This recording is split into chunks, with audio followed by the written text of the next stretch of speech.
la ministre, vous avez la parole. Merci, Monsieur le Président, chers collègues, Monsieur le Président Yorana, chers élus Yorana. Madame la Présidente, je vous remercie, Madame la Présidente de la Commission de l'Éducation, de l'Enseignement supérieur, de la Jeunesse et des Sports, de m'interpeller aujourd'hui sur le sujet de la vie étudiante en Polynésie française, thématique qui regroupe en effet les différents aspects de votre question orale. 2090 lycéens polynésiens ont obtenu leur bac cette année. Le doublement des bacheliers en 20 ans, avec une augmentation significative ces dernières années, va dans le sens de l'objectif fixé par le ministère en charge de l'éducation. L'élévation générale du niveau de qualification des jeunes, facteur d'intégration sociale. Nous ne pouvons que nous en réjouir. Permettez-moi de rappeler que depuis 2018, le gouvernement de la Polynésie française, à la demande de notre président, M. Édouard Fritsch, a mis en place de nouveaux dispositifs à destination des étudiants, tels que le transport terrestre et maritime gratuit pour tous les étudiants post-bac ou encore l'aide au permis de conduire. Cette année, c'est 426 étudiants. Nous avons 74 étudiants à Pareita, 327 sur Outomoro, qui ont pu bénéficier d'un logement étudiant avec une augmentation de 54% de nos capacités d'hébergement étudiants par rapport à l'année universitaire 2019-2020.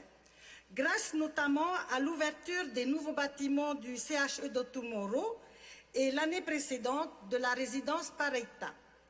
La construction de nouveaux logements étudiants est en cours d'étude au ministère du Logement. La problématique du transport étudiant, du logement ou encore du financement du permis de conduire ont été des points prioritaires mis en évidence lors de mes premières assises de la vie étudiante que j'ai organisées le 19 juin 2019 ici à l'Assemblée de Polynésie et pour lesquelles le gouvernement a répondu rapidement par la mise en œuvre des dispositifs que je viens de citer. Dès lors de ces assises également, que la création d'un guichet unique, effectivement, type CROUS, a été abordée. Avec l'Université de Polynésie française et les représentants étudiants, ainsi que d'autres partenaires institutionnels de l'État du pays, nous avons, dès 2019, un premier travail de fond sur le guichet unique, avant l'apparition de la Covid. Les travaux de réflexion en la matière ne sont pas pour autant arrêtés. La pandémie, en effet, a mis en évidence de nouvelles problématiques pour lesquelles nous devons apporter des réponses concrètes. Des groupes de travail sont mis en place selon les missions initiales d'un CROUS, incluant les groupes de travail sur les stages emploi étudiants et les transports. De nombreux services existent déjà, mais il convient de penser un système identifié et identifiant. Comment organiser l'offre de services pour permettre un meilleur usage des droits de l'ensemble des étudiants dans le cadre, en effet, d'un guichet unique, tout en maîtrisant la dépense publique. Une réactivation des réunions en août 2020 sur ce guichet unique a permis de dégager des objectifs et des préconisations. En effet, les groupes de travail s'accordent sur la proposition d'une structure commune d'accès à l'information aux missions limitées, dans un premier temps, avec une implantation au centre de Papeete, à la croisée de toutes les lignes de transport. L'UPF garderait des permanences et un guichet virtuel est incontournable. Dès le 1er décembre 2020, mon ministère emploie une chargée de mission référente vie étudiante, dont la mission sera de faciliter la coordination interservices et interministérielle pour accompagner, suivre les étudiants polynésiens en Polynésie française, en métropole et à l'international. Elle devra notamment finaliser la mise en œuvre d'une interface numérique d'identification et du suivi des étudiants au FENUA et en dehors du FENUA. Le cahier des charges est prêt. Un premier appel d'offres s'est avéré infructueux avant la Covid. Il est en phase d'être relancé.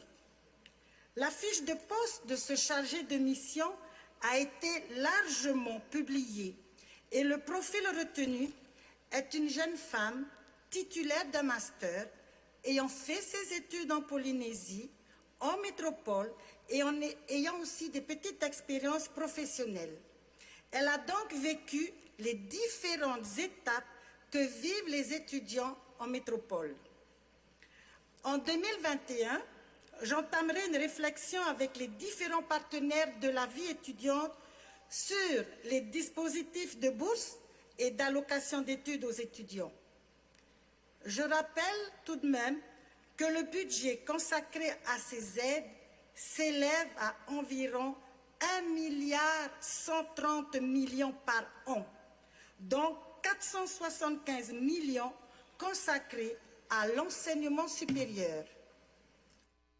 Nous continuerons le chantier déjà entamé de la mise en place d'un guichet unique qui aura la charge de faciliter et accompagner les Polynésiens qui souhaitent poursuivre leurs études supérieures, tant en Polynésie même qu'en France métropolitaine ou à l'international, dans leur démarche. D'apporter aux étudiants des solutions concrètes aux difficultés rencontrées dans leur vie d'étudiant. De promouvoir la santé et la culture en facilitant l'accès aux soins comme à un médecin ou un psychologue et aux loisirs culturels. Mais l'action gouvernementale ne se concentrera aussi sur la lutte contre la précarité étudiante. Durant le confinement, mon ministère, via la DG2E, a débloqué des fonds en urgence permettant de fournir des repas aux étudiants bloqués dans leur chambre universitaire. En collaboration avec le ministère de la Solidarité, via la DSFE et la DPDJ, et les représentants étudiants, nous avons entamé un recensement des besoins urgents des étudiants. Des aides sociales en denrées alimentaires et en produits d'hygiène seront attribuées à ceux qui sont en difficulté. Cette intervention ponctuelle est une réponse urgente à la précarité étudiante en mobilisant pleinement en parallèle des fonds d'action sociale. Le mercredi 2 décembre, une réunion est programmée avec l'État pour faire un bilan du dispositif d'aide au logement étudiant et dégager des perspectives en faveur des jeunes étudiants. La Polynésie française fait acte de candidature pour la rentrée 2021 en partenariat avec l'UPF pour ouvrir au lycée d'Outouroi le dispositif Campus Connecté, qui sera appelé Archipel Connecté, proposant donc à des bacheliers de l'île de suivre à distance des formations proposées dans un catalogue élargi. Cette expérience, si elle est concluante, sera dupliquée dans d'autres archipels. Dès le début de l'année 2021, je proposerai en Conseil des ministres la modification de l'arrêté 366 qui régit les modalités d'organisation et d'attribution des allocations d'études du pays afin de verser dès le mois de juin 2021 aux étudiants inscrits en Polynésie un 10e mois de bourse au lieu de 9 mois prévus.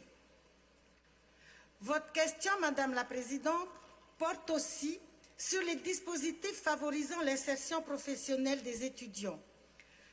J'insiste sur l'importance du travail en amont, dès les années lycée, sur les choix d'orientation des bacheliers. En effet, une des priorités consiste à ce que les jeunes étudiants ne subissent pas leur orientation. Un travail considérable d'information est donc réalisé par les professeurs principaux ou encore les équipes d'orientation.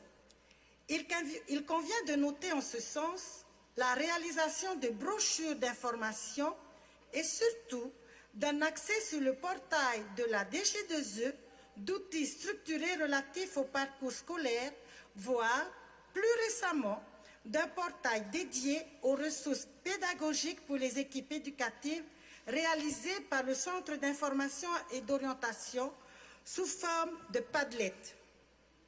Actuellement, le dossier emblématique Campus des métiers de qualification que l'on appelle CMQ, des métiers de l'hôtellerie et du tourisme du Pacifique participe de cette démarche de rendre claire la richesse des parcours possibles, susciter des vocations, développer l'ambition des jeunes vers une intégration facilitée.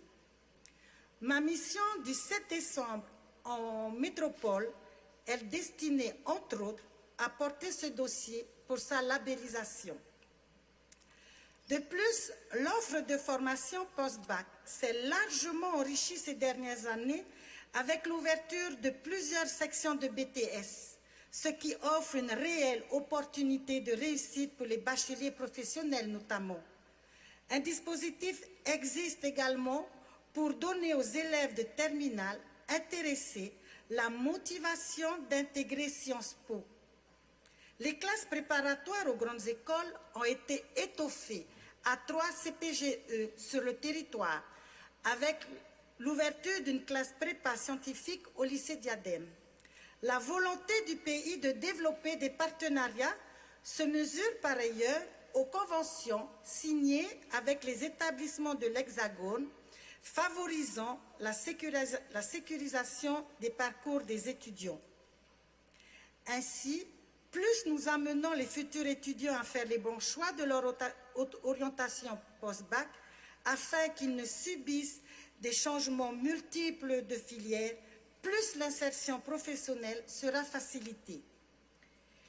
Il n'en demeure pas moins qu'il est nécessaire de faciliter l'insertion professionnelle des étudiants ayant terminé leurs études. À cet effet, plusieurs dispositifs existent. Pour leur accompagnement vers l'emploi, le diagnostic approfondi et le suivi en portefeuille mis en place au CEFI depuis plus d'1 an permet de proposer aux jeunes demandeurs d'emploi un accompagnement personnalisé, quel que soit leur degré d'autonomie et leurs freins périphériques vers l'emploi. Ainsi, même diplômés, des ateliers recherche d'emploi, des ateliers CV, lettres de motivation, voire des formations professionnelles complémentaires ou des stages de formation professionnelle pourront être proposés aux jeunes diplômés afin de les doter de tous les outils nécessaires pour leur accès à l'emploi. Au niveau des portefeuilles des demandeurs d'emploi résidant à Papeete, 183 sur 668 bénéficiaires ont entre 18 et 24 ans et le baccalauréat au minimum.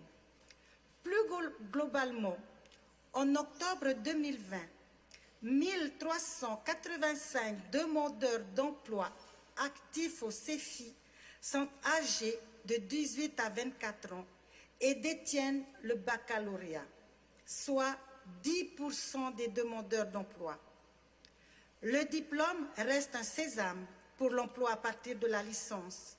Ils sont néanmoins 104 âgés de 18 à 24 ans, titulaires d'une licence et demandeurs d'emploi au CEFI.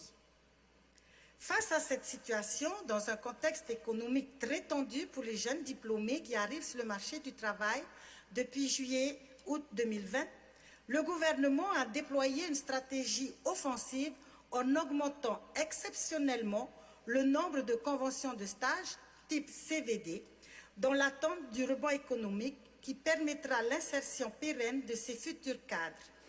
Ainsi, 326 CVD ont été octroyés en 2020 contre 261 en 2019 et 211 en 2018. Parallèlement, une nouvelle mesure d'aide à l'emploi incitative à l'embauche des jeunes, l'aide au contrat jeune, est à l'étude. Elle consiste à favoriser la création d'emplois au profit de tout demandeur d'emploi de moins de 26 ans par la conclusion d'un contrat de travail déterminé assortie d'une aide financière mensuelle pour l'employeur. Enfin, pour ceux qui se seraient arrêtés au baccalauréat, un nouveau stage d'insertion, le stage d'insertion jeune, sera également soumis à l'APF très prochainement pour favoriser l'insertion professionnelle des jeunes bacheliers, ouverte également aux détenteurs d'un CAP, en leur permettant d'acquérir une première expérience professionnelle de 6 mois dans une entreprise. Ces nouvelles mesures et plus globalement la réforme des mesures d'aide à l'emploi ont été soumises par la ministre du Travail aux partenaires sociaux lors de la concertation globale tripartite de ce mardi 17 novembre. Les travaux se poursuivent d'ici la fin de l'année. Ma collègue Nicole Boutot reviendra vers vous pour vous présenter les axes de la réforme en début d'année prochaine. Vous l'aurez compris, l'action gouvernementale porte à la fois sur des mesures d'urgence pour lutter contre la précarisation des étudiants, mais aussi sur des actions à moyen terme pour favoriser la sécurisation des parcours étudiants.